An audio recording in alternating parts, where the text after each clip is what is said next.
If we can assign to corporations a psychopathic personality, and the hard evidence suggests we certainly can, perhaps the best personality description for modern-day religion is schizophrenic. Half of it is genuinely caring and compassionate, and the other half is raving axe murderer. People should always be free to believe whatever religion they choose, no matter how ridiculous it is, providing they're not hurting anyone or anything else in the process. But there can be no possible justification for allowing any religion a seat at the table of government. Not a government that values reason above fantasy, truth above lies, and compassion above cruelty, which is the sort of government most of us would desire. That religion has managed to establish such power for itself is because of the ancient symbiotic relationship between priests and kings, each grudgingly tolerating the other in mutual recognition of the other's usefulness in maintaining tight control of the people, who are always the primary source, one way or another, of elitist wealth and power. There are three key components that allow this to happen. First, and most important, is our conditioning from birth to accept without question the right of our great trusted leaders, spiritual and secular alike, to tell us what to do and how to think. The second and third components, punishment and reward, work in tandem with each other, the carrot and stick principle, or good cop, bad cop. Time-honoured techniques which trade on the human emotions of trust and fear in almost equal measure. We're conditioned, with very good cause, to fear the awesome policing powers of the state, and we're conditioned, without any logical reason whatsoever, to trust the spiritual authority of priests. In return for our trust and dutiful submission to the priests, we'll be rewarded, we're promised, when we're dead. If that isn't the biggest con trick of all time, it's difficult to say what is.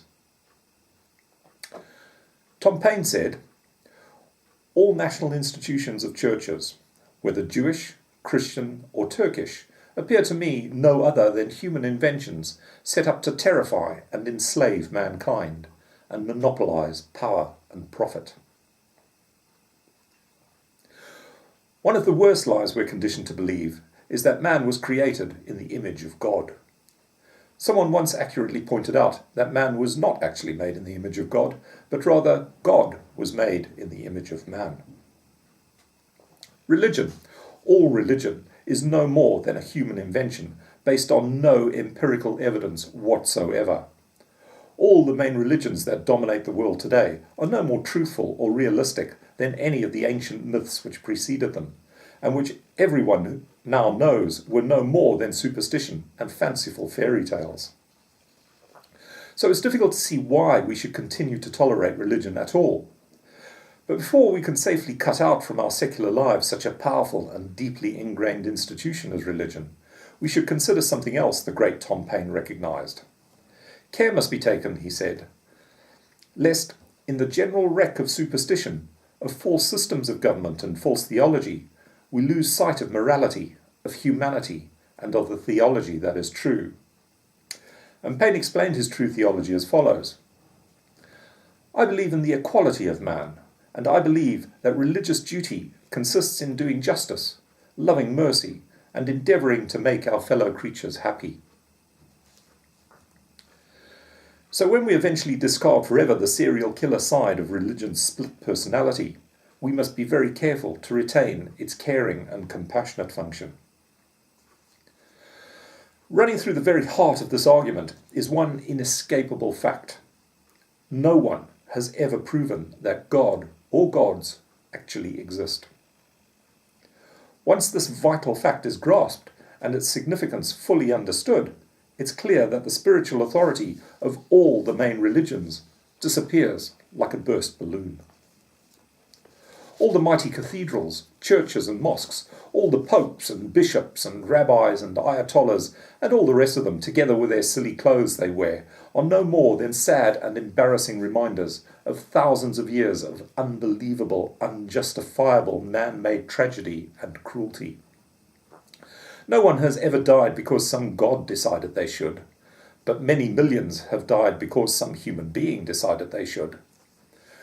No religion can justify any claim to be the sole custodian of spiritual truth. or claim the right to take the life of any living creature, based solely on their supposed understanding of the will of something whose very existence cannot be proven. The importance of religion to our current control system cannot be understated or underestimated. Although they seem to be secular, most Western governments still nurture close ties with the priests, not through any sincerely held belief in their teachings, but because of the widespread trust in and support of priests by ordinary people, and the consequent usefulness of the clerics as tools of control of the people. This relationship has always been symbiotic, and always for the same reasons. Governments support churches because of the church's occasional usefulness in providing spiritual justification for the sinister actions of government, such as their domestic policies of oppression and victimization of the poor, and their foreign policies of wars of plunder. And churches support governments because of the power of governments to license and police their money-making activities. Governments can and do support religious organizations in order to exploit the trust that ordinary people are conditioned to place in priests. When people are cruelly oppressed by their own trusted leaders, the priests are always on hand to reassure the people that their suffering is not the fault of the rich elites who control their lives. Oh no, it is instead part and parcel of the wonderful master plan of some mythical entity whose very existence has never been proven. A mythical entity who will reward all their faithful suffering once they're dead and buried. And religion supports government because governments allow them to profit very handsomely from peddling such incredible fantasies, illusions, and lies. Noam Chomsky once gave an example of how, in 2008, the rabbis gave to Jewish soldiers the spiritual authority to go ahead and slaughter many hundreds of defenseless Gazan civilians. Chomsky wrote this: "The rabbis are highly influential in the army and in the settler movement, with enormous impact on policy. Soldiers fighting in northern Gaza were afforded an inspirational visit from two leading rabbis, who explained to them that there are no innocents in Gaza, so everyone there is a legitimate target, quoting a famous passage from Psalms, calling on the Lord to seize the infants of Israel's oppressors and dash them against the rocks." The rabbis were breaking no new ground. A year earlier, the former chief Sephardic rabbi wrote to Prime Minister Olmert, informing him that all civilians in Gaza are collectively guilty for rocket attacks, so that there is no absolute moral prohibition against the indiscriminate killing of civilians during a potential massive military offensive on Gaza aimed at stopping the rocket launchings, as the Jerusalem Post reported this ruling. His son, Chief Rabbi of Safed, elaborated, "If they don't stop after we kill 100, then we must kill 1,000. And if they do not stop after 1,000, then we must kill 10,000. If they still don't stop, we must kill 100,000, even 1,000,000, whatever it takes to make them stop." Whatever it takes, that is, except putting right the obscene underlying injustice that is the whole of occupied Palestine. The Jewish religion profits hugely from the Zionist occupation of Palestine, and the very existence of the Zionist government is totally dependent on the support of rabbis. But murderous rabbis are far from being the only priests who seem able to apply loose interpretations of that fairly clear instruction of their own founding leader, "Thou shalt not kill." Even the supposedly harmless and peaceful Buddhists are not free of innocents' blood, as the surviving Tamil victims of the recent genocide in Sri Lanka would quickly confirm. None of the major religions is blameless in the fact that mankind has been continually at war for at least as long as recorded history. Few armies have been more barbaric than those supposedly fighting for God. And all have had their religious leaders hysterically brainwashing young men into believing they are doing God's work as they wreak death and destruction all around them. The Old Testament is just about the most bloodthirsty and blood-curdling book ever published. If our trusted leaders were really serious about criminalizing anything that incites terrorist violence, the Old Testament is the first book that would have to be scrapped. There is nothing new about this understanding of the real nature of religion. Adam Smith, who's known today as the father of capitalism, wrote about the cynicism of religious backing for plunder and genocide more than 200 years ago, and wrote the following passage in his famous book, The Wealth of Nations, describing Christopher Columbus's ravaging of the newly discovered Americas. I quote, "The Council of Castile determined to take possession of countries of which the inhabitants were plainly incapable of defending themselves. The pious purpose of converting them to Christianity sanctified the injustice of the project." Not that conversion was very high on the list of conquistador priorities, as the biggest genocide in history got underway in South America in order to plunder the gold and silver mines of that continent. One of the powerful influences of the day, a cleric named Father Domingo de Betanzos, claimed that the Indians were beasts and that God had condemned the whole race to perish for the horrible sins that they had committed in their paganism.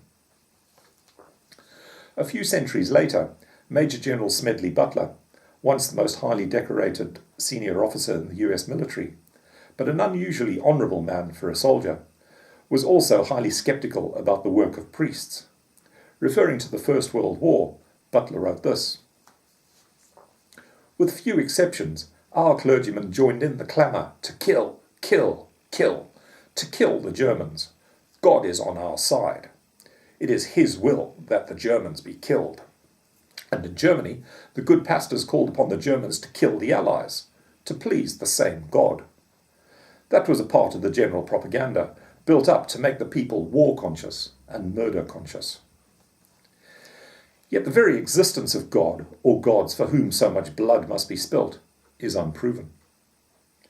So from pagan witch doctors of Africa, to Christian crusaders and Spanish conquistadors, to Islamic fundamentalists, from Zionist death squads to Hindu hordes and Buddhist murderers of Sri Lanka, no religion can look history in the face without rivers of innocents' blood to explain.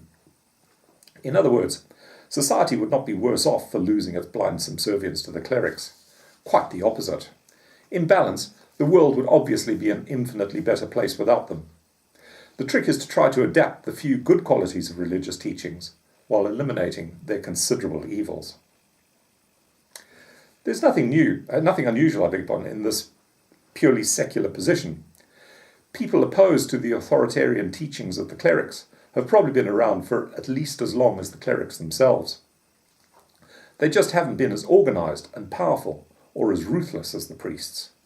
And because it wasn't that long ago when people could be tortured by these good servants of the Lord, or burnt to death as heretics or witches, their reticence is fairly understandable. One of the main lessons of this talk is to illustrate the highly significant role that religion still plays to this day as a tool for our trusted leaders to oppress others, such as the Zionist oppression of Palestine, for example. So religion is most certainly not irrelevant to us in the secular West. It is still a powerful weapon when in the wrong hands, and it has nearly always been in the wrong hands. The whole ethical position that's used to justify the seemingly endless horror of the Zionist occupation of Palestine is entirely based on religion. It's based on the claim of the Zionists that the land of occupied Palestine was given to the Zionists in perpetuity by God himself. The absurdity of this claim simply beggars belief, but that is the underlying cause of the ongoing genocide that's taking place right now in occupied Palestine. Other major trouble spots in the world with which most people are familiar at the moment, and where religion is being used right now as the main tool to provoke and maintain conflict, include Syria, Iraq, and India. In Syria and Iraq, the trivial differences between Sunni and Shia Islam is the main device responsible for turning neighbour against neighbour, just as the trivial differences between Catholicism and Protestantism is used in Northern Ireland and Scotland. In India, differences between Islam and Hinduism are the key factors that have maintained conflict there ever since partition in 1948, especially in Kashmir. But the key point to notice here is that it's not religion per se that's being disputed. All these major conflicts do not consist of people fighting to the death over the finer points of theological philosophy. Religion is simply used as a tool in these conflicts by those who most profit from conflict as a device to separate one group of people from another, and then set them against each other. It's an ancient and immensely cynical device That's probably as old as human civilization itself, well known everywhere as the principle of divide and rule. It's certainly been a normal feature of British foreign policy for hundreds of years, and it's certainly a feature of US foreign policy today, best exemplified by the common and highly profitable practices of both those countries to supply military equipment to both sides in a conflict, as well as providing military training and direct military support and other direct interventions, such as finance, propaganda, and spying. The trick has been successfully used in recent years from the Balkans to Iraq to Libya, and is being used once again right now in Syria, with religion being the key device to nurture division in all instances.